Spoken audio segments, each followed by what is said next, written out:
Well then, people, it's finally at that time of the year. And when I'm saying that time of the year, I'm just joshing with you. I'm basically saying hi for those who are watching. This is the Angry Anime Fan, the Despair Reviewer. And now I am going to talk a little bit about something that I wanted to talk about, which is basically the my top mangas of this year. Granted, however, this doesn't mean that I have complained a lot about many of these mangas. So, how this is going to go, it's like this. I will tell those that I have read the most this year. It can be anything from the worst to the best, from top 10. The top 1 is the one I most enjoyed, and the 10 in the one I least enjoyed. But that doesn't mean I didn't read them, nor doesn't that mean that I didn't, read them, so to speak. And once we get to after we pass the second one, we're gonna have 10 honorable mentions, which also has a list of its own. But unlike the others, these will not be go in detail on why I consider these is the best and the worst, and so on, so on. And I doubt anyone is actually listening to this, but if you are listening to this afterwards, well, here are the Angry Anime Fans, the Despair Reviewers' top 10 mangas of 2018. Or, in other words, the one that was most readable this year. Number 10, Shogeki no Soma. It is no surprise, at least for those that have watched my reviews, which by the way are not a lot. I'm after all not that popular, but that doesn't matter. It's been no surprise for the few of them that have been watching me that I've been very critical of Shogeki no Soma this year. And that's because a lot of things that I saw in Shogeki no Soma was not to my likings, which was unfortunate. However, it still doesn't deny that I read it, and nor does it deny that it did have some fair amount of it. And there have been some who have really liked where it was heading. I just didn't really like where the story was going at the end of this year. But that doesn't mean I won't stop reading it. It just means that of all the mangas this year, of the more popular ones I read, I was most disappointing with Shogeki no Soma. That is why it is my number 10. Number 9, One Piece. Okay, again, it's no surprise for those that have been reading my rantings that I have been very critical of One Piece this year. In fact, a lot of reviewers have been criticized of One Piece. In fact, for a lot of people, One Piece have become a broken pedestal. What happened to the flair of One Piece? What happened to it? Why did it fall from grace so much? And for me, I don't know if it's the same reasons as other people, but for me, it is stupid reasons. I just didn't like where they took Sanji's character. I didn't like that Yonko didn't get what she deserved. I don't like that some characters get outshined. I don't like that Chopper gets more screen time and is improving other than Sanji. I don't like the fact that Zoro is too unbeatable right now, although I still want him to defeat an opponent. And I don't like that Luffy is not ready yet. So for me, it's stupid reasons. Doesn't matter, doesn't change the fact that One Piece has been so far. And the Reverie arc was one of its few redemptional arcs. Does that mean that Act 2 of the Wano Kuri is going to be more excitable 2019? Probably not, but I hope to be surprised, which I probably won't. That's why One Piece is my number 9. Number 8, Kingdom. Okay, here is where a lot of people are gonna open their eyes and say to me, wait a minute, Kingdom is number 8? How can you even say that? It was awesome. And that's the thing. Well, it certainly has been awesome. Even more awesome than One Piece and Shogeki no Soma, which is saying something, since both of them have more what I like, a little bit more ecchi. It's just, however, that I do not like that Kingdom took so long in clearing something. I don't like the foreshadowing of enormous amount of despair, and I don't like the fact that even though they began so much potential, main characters are still not winning this. Granted, however, it can't be that simple because, well, Kingdom is a very realistic manga, and so on, so on. However, I still wonder, though, can't we catch a little break and have a little bit more awesomeness? And especially in the end of Kingdom, where a lot of people started to complain more. They just began to say, oh, come on, do we have to have this again? Still, though, what Kingdom have done right had been action. Give redemption to one guy that people never thought would get redemption. But it doesn't change the fact that Kingdom was pretty slow, in a way. NumberSeven, Nanatsu no Taisai, aka Seven Deadly Sins. Okay, I've been pretty vocal in my criticizing of Nanatsu no Taisai too, but then I saw this YouTuber who I don't like, and don't worry, it's none of those YouTubers I talk to. And when he started criticizing it, I started to change my views because I don't like that YouTuber at all, so I don't want to become like him. But I have been criticizing it, mostly because I felt like it's been very slow of late. The pacing haven't been the best, and the power levels has been too extreme for me. It just doesn't feel like, okay, this is what I am looking for. No, it doesn't. It really doesn't. So but it doesn't change, though, that Nanatsu no Taisai did have some what? The biggest was, of course, the reveal of Mael being Estarosa. I mean, at the beginning after that, I thought Estarosa was just a mentally ill character. The fact that he was Mael was a pleasant surprise. I forgot to even pay attention to it, and the fact that it was revealed that he was him just felt like, yeah, I can dig this. Of course, the fights, though, of fighting against despair and that felt pretty slow. Still, though, I liked a little bit what we have been happening with some characters like Ban and Gother getting some more redemption of it all. But the arc is heading towards despair, so I am a little bit worried on where we are heading. But I guess that is for the stars to say. NumberSix. Mary Grave. Okay, Mary Grave have been one of those new mangas that I have seen that I have actually enjoyed a lot. However, a rumor has been circling around the Twitter accounts recently, or even the Discord, saying that it is officially canned. And if it is, that is a huge bummer, because I don't like to put X mangas on this list, because that just means that now I won't be able to enjoy them anymore. The reason, though, that Mary Grave is not in the top 5 is simple because I need confirmation that it is axed. And also is the fact that Mary Grave has been new, but I felt it had a lot of potential. The characters are great, the comedy is great, and also it has a horror theme to it, and yet at the same time comedy. It's not like those Attack on Titans where despairing, but they are living in a world of despair, and yet at the same time they're being very casual about it. And this immortality of the main character, I really like it too. And I do wonder, though, does he talk in a boku? But I guess I will never find out. And the fan service of the female characters, especially the fairies, are extremely sexy. And the love between the main character and his deceased wife, it's very sweet and adorable as well.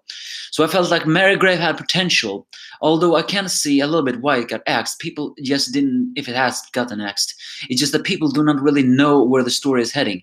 The guy is supposed to collect these ingredients to save his wife, and only now, after 40 years, has begun to find someone. It's just that, and then we got that flashback of all these different demons. These demons are the villains of this show, and yet at the same time they don't seem to be hell-bent on destroying all of humanity. So yeah, if Mary Grave really is axed, it had potential to evolve. It's just, however, I think a lot of people just weren't sure where it was heading. But I digress. That was NumberSix. Now we get to the number 5, and here is a spoiler alert. Very later, perhaps later this day, or at least for a couple of hours later, I intend to do a top 10 manga chapters of this year, and I'm only gonna do it for the top 5. So once you hear these, prepare to see a live stream much later on where we say it now.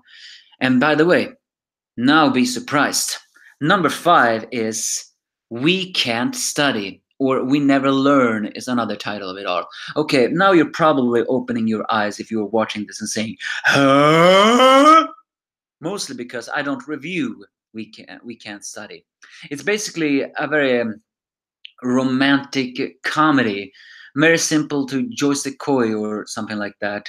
No, Nisekoi was the name. And it doesn't really have a story. It's more a harem situation with a guy trying to learn these hopeless girls. Even though they're geniuses in one field, they're bad in another field, and the guy's a jack of all trades. So it's a little harem theme with some small amounts of fan service to it from the females, although it's not overly top in that way. However, I enjoy certain these stories, and normally I don't read them, and I can understand why people don't like them because, as I said before, this manga doesn't really have a story per se, just an everyday chapter. But just, however, that everyday chapters of it can be pretty fun. Has a nice comedy, and I like harem mangas, or at least harem animes sometimes. Not overly so, but I do like him. And although this is not exactly counting as an extreme harem, it has some moments, and the characters, they're easy to understand and they're easy to like.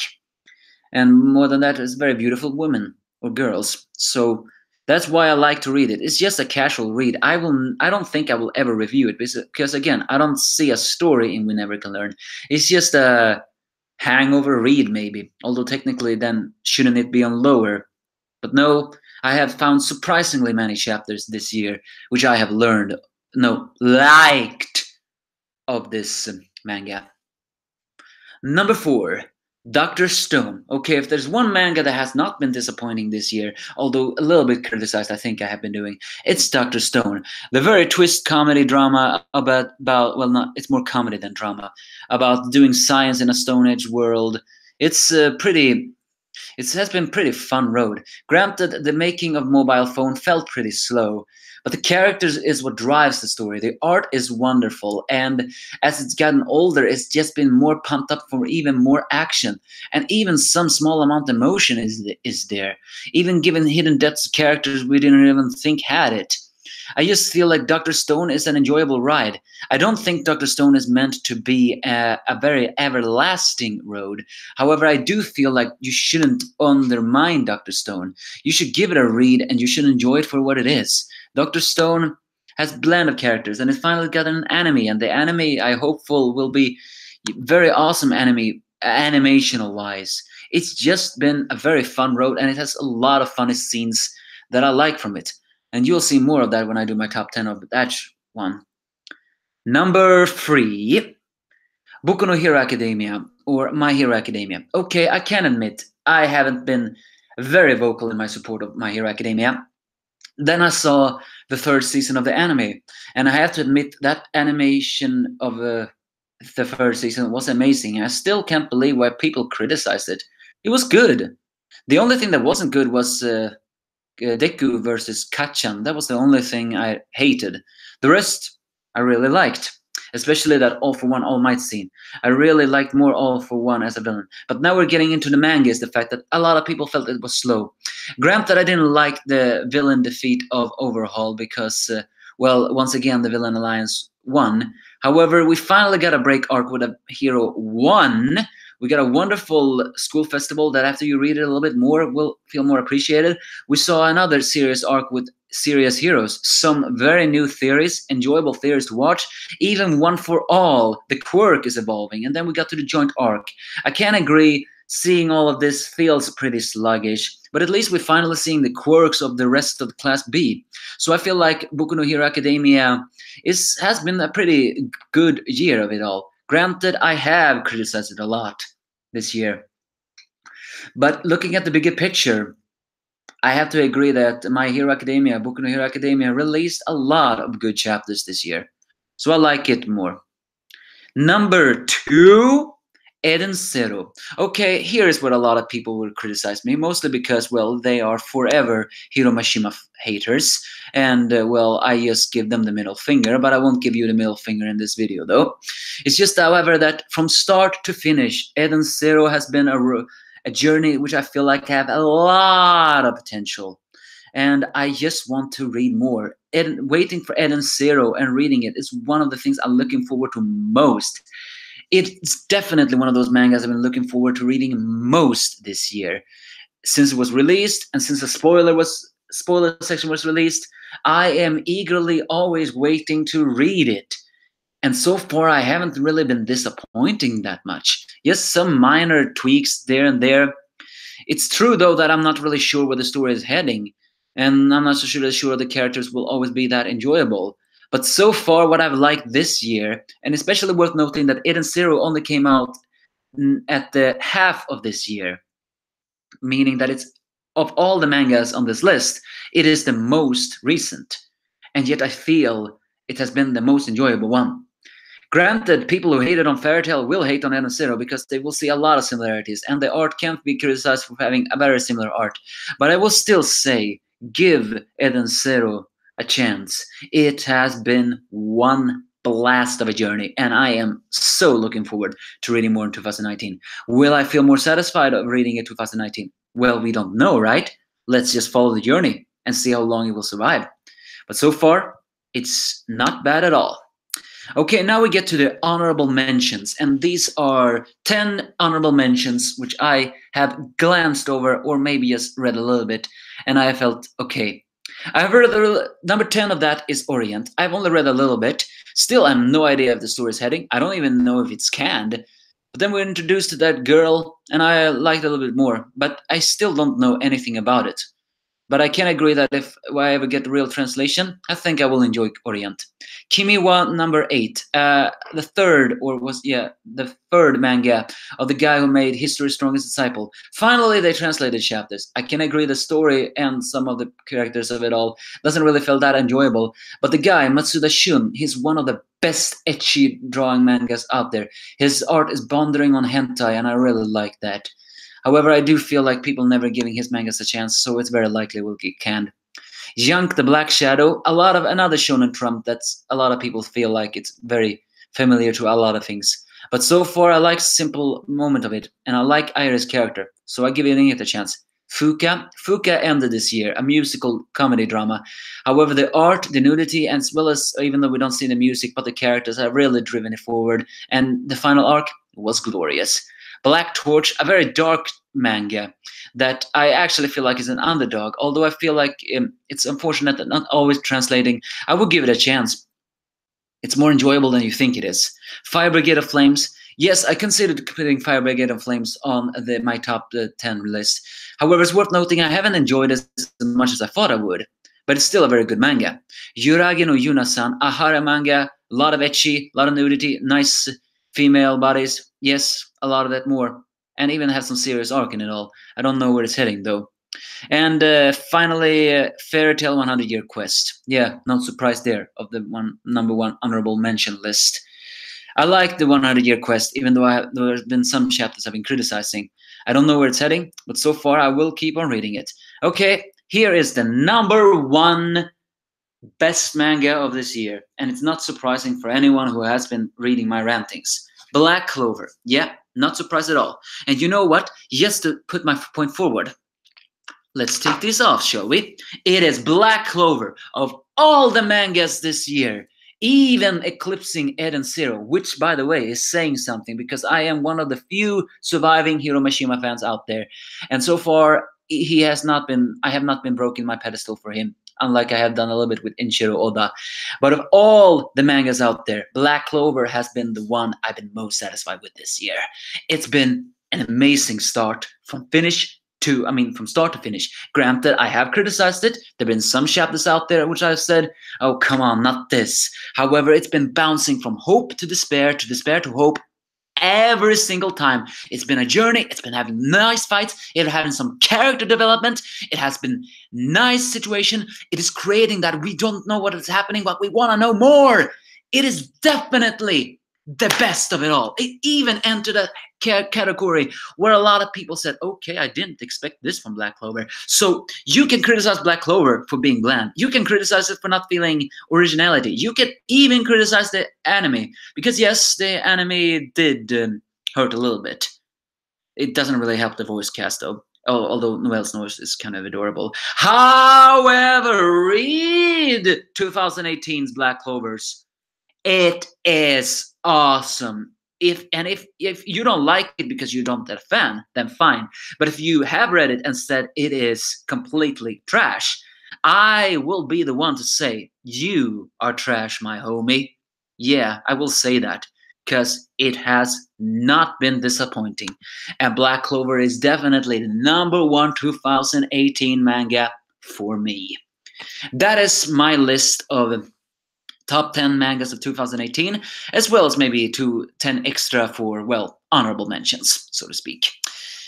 And if anybody catches this much later, please, I beg you, not only like the subscribe button, but please give me a comment. I want to hear people who's listening to this. I want to hear your favorite mangas of this year.